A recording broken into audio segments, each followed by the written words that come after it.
সদস্য ডাক্তার সামিরউদ্দিন আহমেদ শিমুল সম্পূরক প্রশ্ন করুন। ধন্যবাদ মাননীয় স্পিকার। ধন্যবাদ মাননীয় মন্ত্রী মহোদয়। মাননীয় স্পিকার, ইসলামিক গবেষণা ও কার্যক্রমের জন্য জাতির জনক বঙ্গবন্ধু শেখ মুজিবুর রহমান 22 মার্চ 1975 সালে ইসলামিক ফাউন্ডেশন প্রতিষ্ঠা করেন। আর আমাদের মাননীয় প্রধানমন্ত্রী জননেত্রী শেখ হাসিনা 564টি মডার্ন মসজিদ ও ইসলামিক সাংস্কৃতিক কেন্দ্র নির্মাণ করেন, যার মধ্যে ইতিমধ্যে 300টি উদ্বোধন হয়েছে।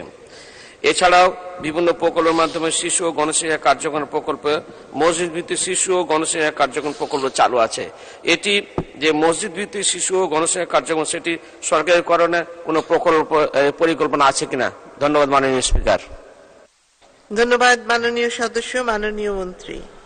ধন্যবাদ মাননীয় স্পিকার। মাননীয় স্পিকার, এই সবগুলি সরকারিকরণের কোনো প্রকল্প এখন নাই, কিন্তু এগুলি প্রয়োজন হলে প্রকল্প গ্রহণ করা হবে, এটা সরকারের ইচ্ছা, কিন্তু এখন পর্যন্ত নাই। ধন্যবাদ মাননীয় স্পিকার।